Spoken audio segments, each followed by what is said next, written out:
Very warm welcome here this evening, and High Commissioner, thank you for your very kind words.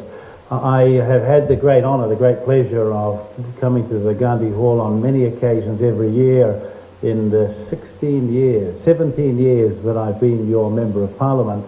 And now as the Minister of Trade, our Prime Minister, Christopher Luxon, has told me to go to India many, many times. And so I've been in India in the Gandhi Hall more times than I've been in my house. But I want to thank your President Shashi, who lives up the road for me, for mowing my lawns tomorrow. Can I offer on your behalf a very, very warm, genuine welcome to my good friend, the Honourable Piyush Goyal, Minister of Commerce and Industry from India, and for his very first visit to Rotorua. Thank you so much.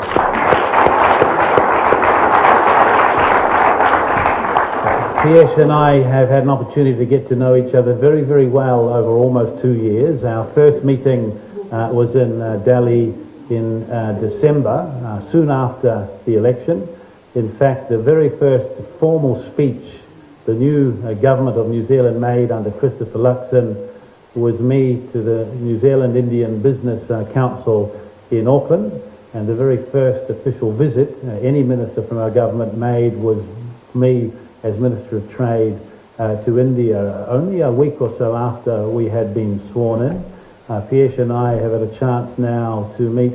This could be our 12th or 13th meeting in person since then, in India on 5 occasions, but in many parts of the world of international meetings. And he was so gracious to me on 2 occasions when he invited me to his home of Mumbai. On one occasion I flew there just for dinner. It is easier and faster to fly for Mumbai than dinner than it is to fly to Invercargill in New Zealand. But we shared a very enjoyable evening where we were working about what we wanted to achieve with the trade and the relationship. And then on another occasion we came back to Mumbai with the Prime Minister earlier this year when we had New Zealand's largest trade delegation, not only to India but to any country of the world, when in fact there were 2 aeroplanes full of people that we flew down there. And his hospitality was so genuine that I said to him that he must come to New Zealand with his lovely wife, come for work, but we'll also take some time to look around. And I said to him, I want to introduce you to the nicest people in the world. And so we went to Auckland. Well, I said I want to introduce you to some nice people, so we went to Auckland. And then the nicest people, we've come to Rotorua. Yes, your friendship of New Zealand is greatly recognised, and we are grateful for it. Your Prime Minister Modi, has been very generous to my Prime Minister in the time he has given us. When we visited in March of this year, we had formal meetings and a lunch, but Prime Minister Modi decided to break his schedule and come with the Prime Minister to visit a temple almost unannounced, and it was a very genuine friendship that they have built. The 2 Prime Ministers instructed Minister Goyal and I to work our hardest, to work our very best to achieve something that few countries get to do. The world's largest democracy and the world's 2 oldest democracies, New Zealand and India, to forge links that will help people to people, to work hard to bring our business communities together, to find ways to enjoy and share each other's culture, but even more importantly, find ways to bring down barriers so that the 300,000 people who are Indian New Zealanders who live in New Zealand at the moment can enjoy their opportunity to go home, bring others here, and together we can grow economically. That will be to the benefit of all Indian citizens and all New Zealand citizens. Can I thank all of those of you who are here, the way you've made me feel so very, very welcome in this hall, and many of you in your homes over the years. It is a real privilege to be your Member of Parliament. And I remember sitting at a table and showing Piyush and Prime Minister Modi a photograph of me standing out here many, many years ago when I looked younger and slimmer. And it was a festival here, and actually, in fact, it might have been the Festival of Colour. And all of my clothing. I came in a suit like this with a white shirt, and when I left, it was a celebration of colour, but it was a celebration of Indian culture here in New Zealand, in little Rotorua, and something people around the world wouldn't imagine. Thank you so much for making us feel welcome here today, and for welcoming Minister Goyal and his entire delegation. You've made it very, very hard for the rest of New Zealand as he gets to visit a few other places before he must go back to India. He will tell them it's nice, but we'll know deep down it's not as nice as what is seen today. And in return, I'm on a plane Friday night, many countries to visit, but by Wednesday, Thursday of next week I'll be in India. I'm going to Mumbai, where we have a big trade delegation going there. And then Minister Goyal has invited me to come and speak at an international trade conference that he has in another part of India, and then I'll go on to Delhi for a few days before a few more countries on my way home. Thank you so much for your hospitality. Thanks for all that you do. I'll hand back to the High Commissioner. Kia ora.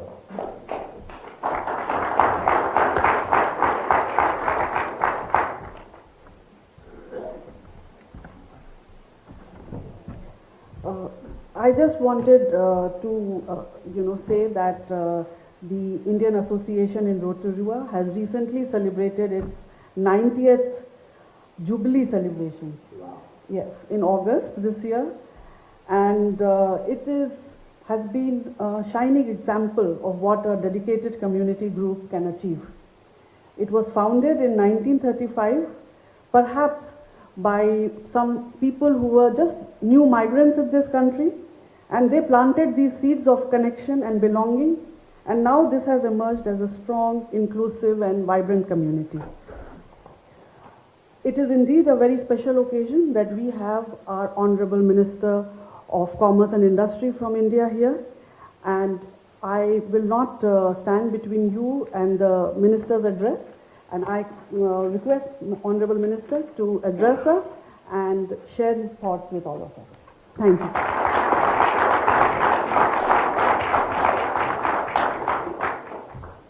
Thank you very much, my good friend, brother, and somebody who's probably one of the most popular trade ministers amongst our community, ever smiling, always willing to lend a positive note to any discussion, and now weighing 10 kilos less than what he used to a year ago.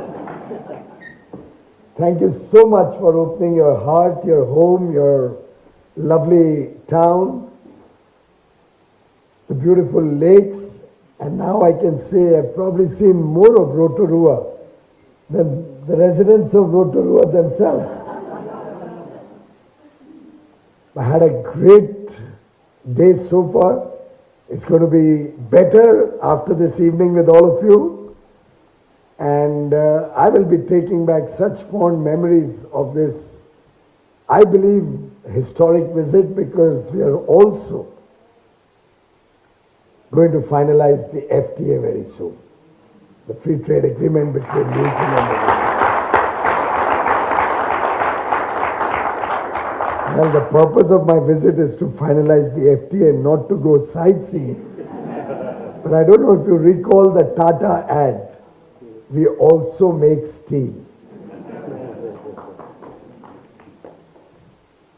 Honorable High Commissioner, Ms. Bhushan, our hosts for the day, Mr. Shashi Patel. I've heard quite a few stories about you, Shashi, already.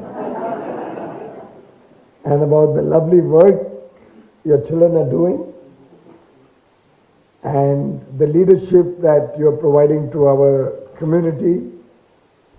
I'm really impressed to see the Gandhi Center today, and the very warm welcome that you all gave. Really grateful to all my sisters for that. Thank you very much. Namaste, Sat Sri Akal, Kia ora. Only yesterday we celebrated Guru Purab. Very, very auspicious day, something which is in our heart, because the learnings that we have from the saints of India is something which really keeps the spirituality alive in India, which keeps us grounded in our culture, in our religion, and makes us good human beings. So Guru Purab really is a day that we value very deeply. And for me to be in Rotorua with you between two very important days, yesterday Guru Purab, tomorrow is the day we will be celebrating 150 years of Vande Mataram, our national song which we just recited. Bankim Chandra Chatterjee has left behind for us an inspiration that drives India, that drives our growth story, that drives our commitment to the nation, that actually helps us understand India.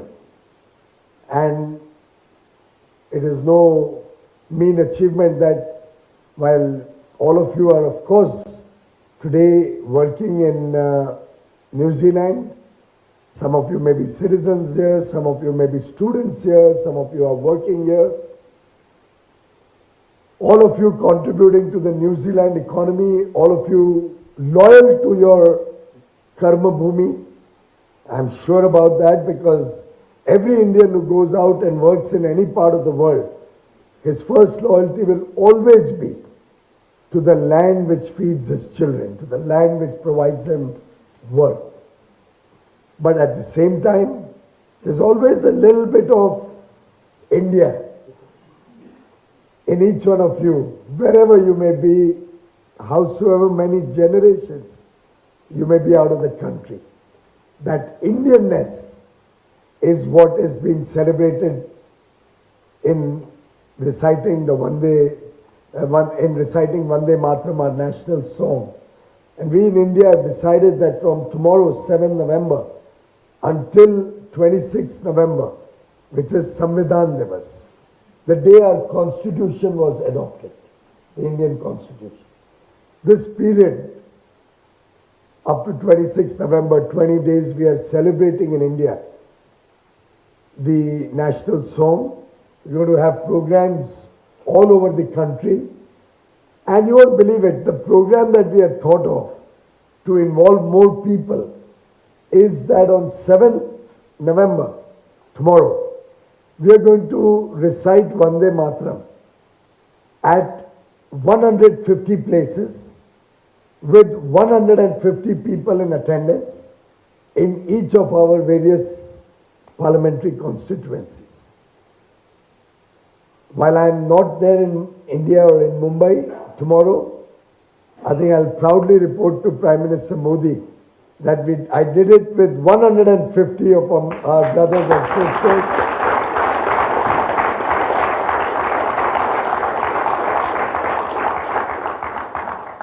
Because even if I was in Mumbai, I would be at one place. The rest of my teams would be at the rest of the 149 places. So my privilege to be amongst all of you here today, and really grateful that you gave me this opportunity to meet you, to connect with you. Yesterday also I got a chance to meet with the Indian community in Auckland, and I think all of you together, the 300,000 Indians, are the living bridge between New Zealand and India. You define this partnership, you bring glory to this partnership, you bring pride to the relations between the two countries, and we are all very proud of your achievements. We are all very proud of the good work that you are doing here. I was talking to Honorable Prime Minister Christopher Luxon yesterday, talking to Todd over the last 2 days, and then many other occasions before that. We met 11 or 12 times already, and each one of those times he has only the best of things to say about the Indians living and working in New Zealand, the peaceful, sober nature, helpful nature, the way you have merged with the local people, the way you have kind of got into the community and seamlessly become a part of New Zealand is something that defines India and Indians, and we are truly proud of all of you. Thank you very much for holding the flag of India.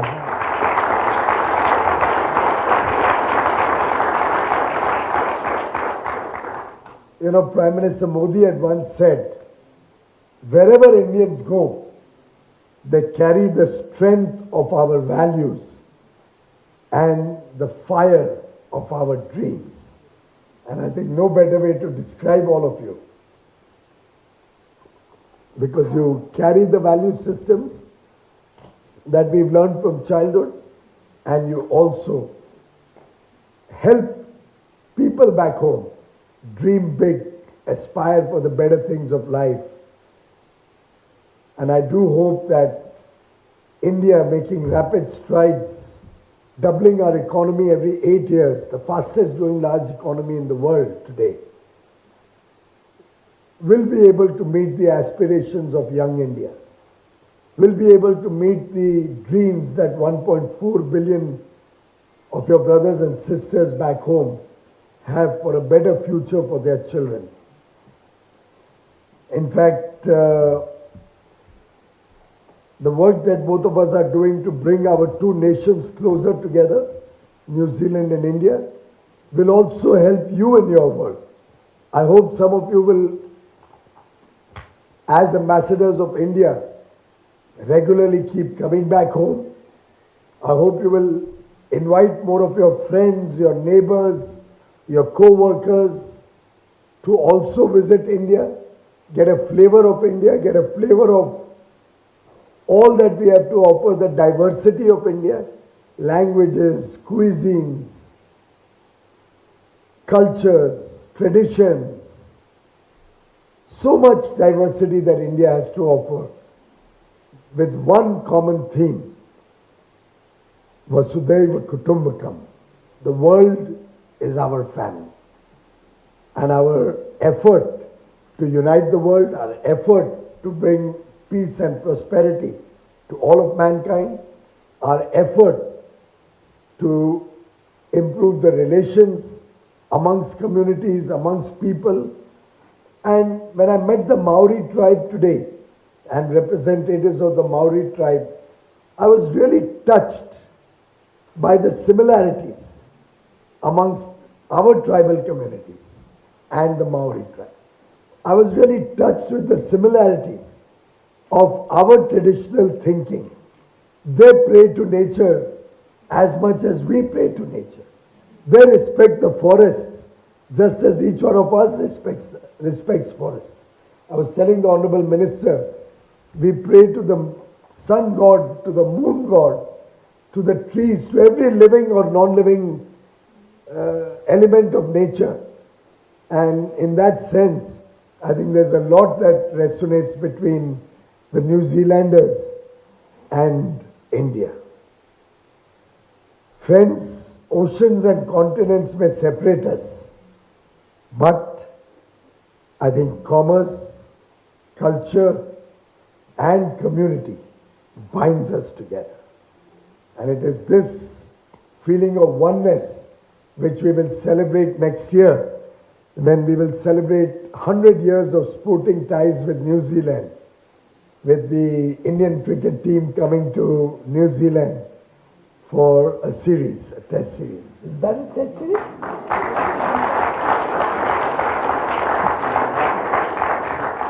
I don't think that's good news for New Zealand.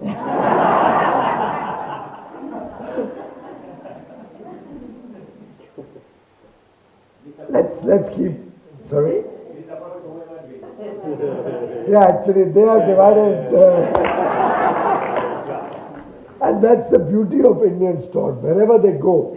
And we also encourage that your first loyalty is to your karma bhumi, the land which you work in, and keep a little bit of India. Get yourself back home.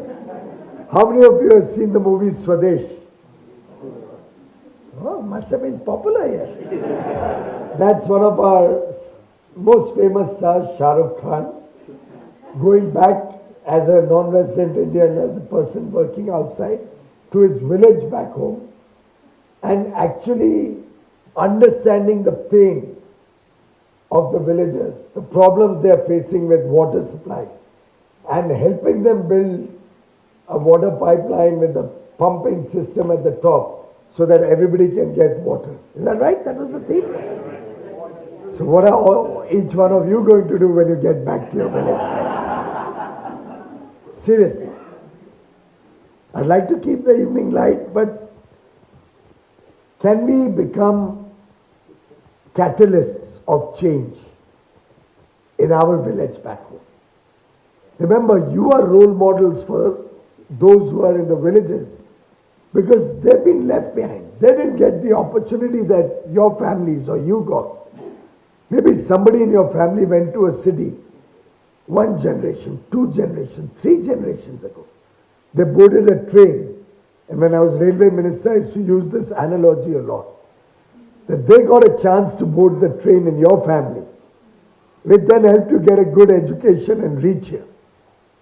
But there are millions who are left behind, who could not board that train. We got to care for them. We got to value their contribution. We got to help somebody in that village get a better education. It's not about money. It's about caring. It's about involvement. It's about giving back to your roots. So I would seriously request each one of you, and I hope this can resonate to all the 300,000 Indians living across New Zealand. At least go back once a year, once in 2 years, once in 3 years. But when you go back, don't just go to Mumbai or Delhi. Go to your roots. All of us in Mumbai and Delhi also come from somewhere in the interior. Go to your roots. See what's happening there. Meet the local school children. You don't know how inspirational that could be. Maybe get connected to your village through the internet now. India has 1 billion internet users. The length and breadth of India is connected with 5G. Maybe once a month at least, connect to the local school or college there and take a class like a master class. Tell them about the opportunities in New Zealand. Inspire them to dream big, to think big, to work hard for a better future for themselves and their families. Just imagine, we have only 600,000 villages in India. Only. But then you have 300,000 of you. I think even if you look at your own selves, you'll probably be from at least 50,000 different villages out of those 600,000. Imagine the impact you can have if you connect with your village, your home village, your hometown. Just a thought, but when you do come there, get a couple of Kiwi friends with you. Let's earn some dollars there. Give business to Air New Zealand also. And then take them to not just the Taj Mahal. Of course, do take them to the Taj Mahal. I'm very delighted you do that. But maybe take them to Rameshwaram also. Take them to the Golden Temple in Amritsar. It's a delight. Take them to the Varanasi Ghats. There's so much and more that even a month spent in India will not be enough. So friends, become our tourism ambassadors. Also,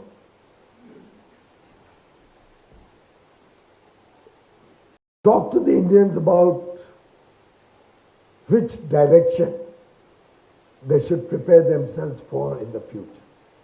For example, some of you may be from the technology field. You know the developments in technology. Some of you may be running a restaurant. You know smarter and better ways by which you are able to get business here. Maybe you could encourage some young person there to start a restaurant either in somewhere in India, somewhere overseas,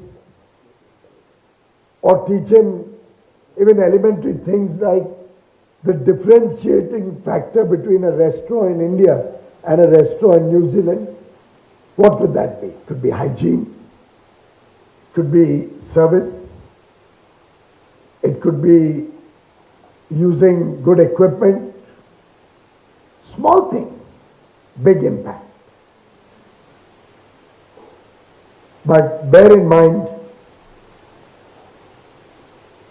you can make a difference and you can be the change back home in India that you always wish to see in India. As they say, be the change you want to see in others. You can help them evolve. Our sisters, our daughters here, when they go back to India, they could do a simple thing like teaching better menstrual practices, which in many of the villages is still not prevalent. Now that we've made sanitary pads so affordable, you can get them at ₹1. So a year's requirement in $1, $1 US, a year's requirement. And remember the difficulties that our forefathers, in fact, my forefathers, I have gone to my grandmother's home for years. When we've seen all her cooking on a chula, or many homes not having a toilet, people having to go to the fields, all that has changed. In the last 10 years, food, clothing, shelter, health, education, roads, electricity, across the country, every home. Water process is going on another couple of years and every home will have water from a tap. Digital connectivity across the country. Cooking gas in the homes so they don't use traditional systems. All of these have become a part of everybody's life so that we can really get inclusive growth. Now you need to leverage that to the next level. And that's where, friends, all of you can play a big role. Take back investments to India, take back technology to India, get trade to India, and I think get tourists to India. If you can look at this ITTT, investment, trade, tourism, technology, as your mantra to your families back home, to your friends back home, I think you will do a great service to your motherland. It will be a great payback for all the good things, for all that we have received from India, and you will be a partner in our journey to a developed and prosperous India, Viksit Bharat 2047, which is a collective resolve of 1.4 billion Indians. Friends, I'd like to end by saying,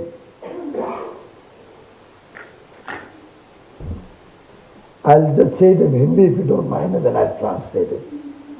साथ चले तो मंजिलें खुद रास्ता दिखा देती. When we work together hand in hand, then God Himself or destiny itself opens up new pathways and shows us the path to success. So let's work to success.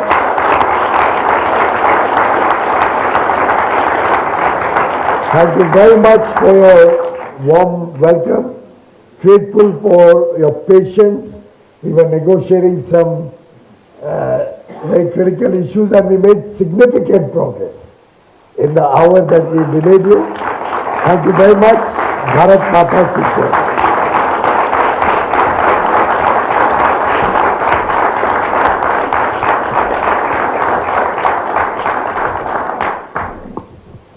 Thank you, sir, for your truly inspirational and motivating talk.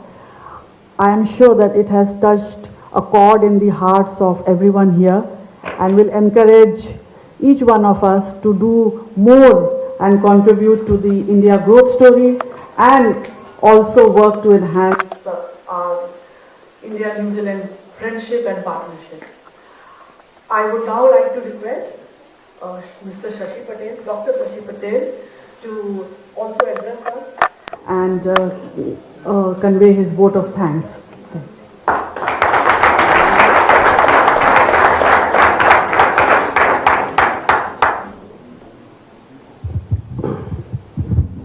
Honourable Minister of Commerce and Industries of India, Shri Piyush Goyal, Her Excellency the High Commissioner of India to New Zealand, Ms. Nita Bhushan, Honourable Minister Todd McClay, distinguished guests, community members and friends.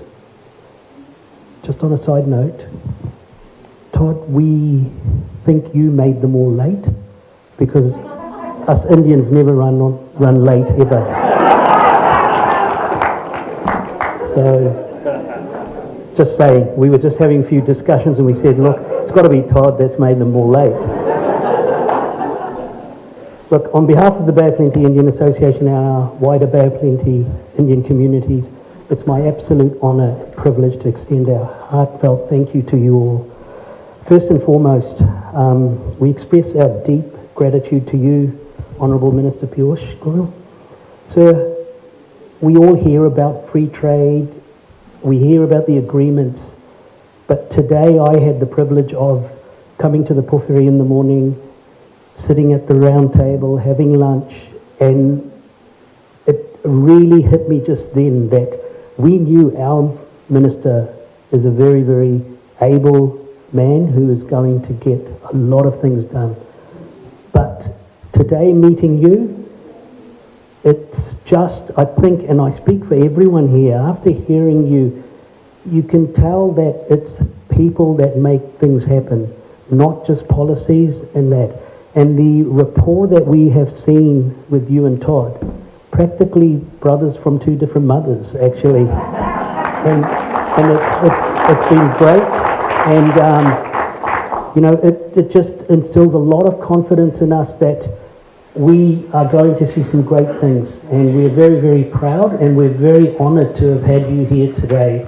And just you're speaking, and then don't worry about Todd not seeing the Shah Rukh Khan movie. He's got movie nights at my home. I just told him before that, and actually a little while ago, Todd rang me up and said, Sashi, do you want to come to Auckland? There's a couple of movie stars coming. And he said, Shah Rukh Khan and then some Madhuri Dixit. I'm like, Madhuri Dixit? Yes, man, I'm definitely coming. And then we took Achla and myself, so she met Shah Rukh Khan, I met Madhuri, and I think Kamaljeet Singh was always there, and so I think Todd's actually seen Shah Rukh Khan in action, so, and now he'll be watching movies, so. And we're equally honoured to have you here today. Your involvement and your connection with the communities of Aotearoa has been second to none. And you have been the Indian High Commissioner that has visited our community the most. And for that I thank you. You've made us feel very, very special, and we've very thank you so much.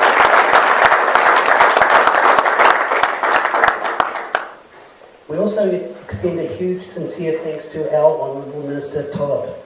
Todd McClay, our own MP from here in the Bay of Plenty, who has always respected and supported the Indian community. Todd has been more of a friend to our community.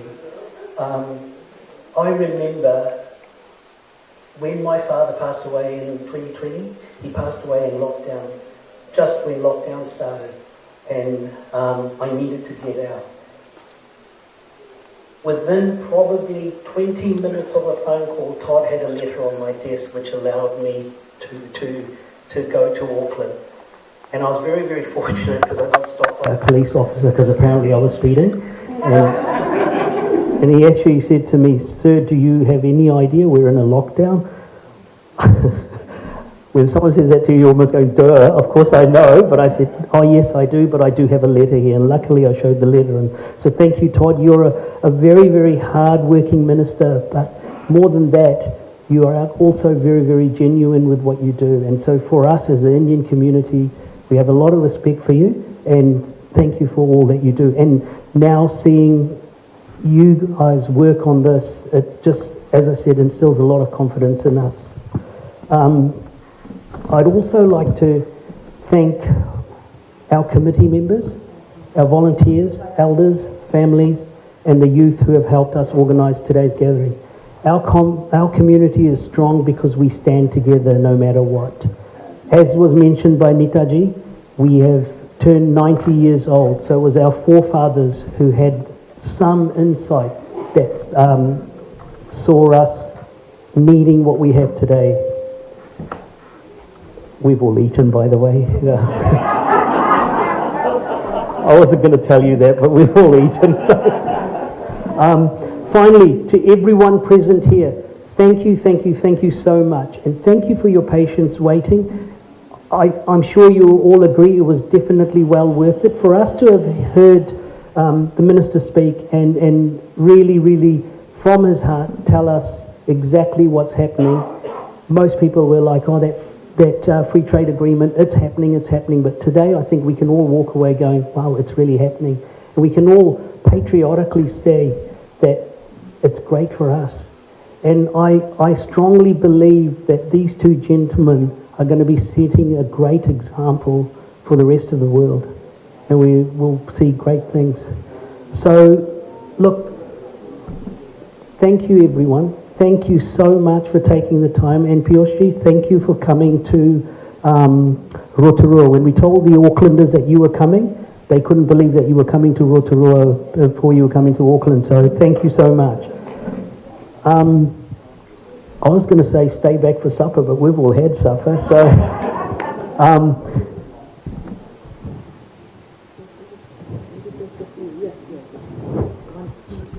So just give us a couple of minutes after this. We will take one big group photo, okay?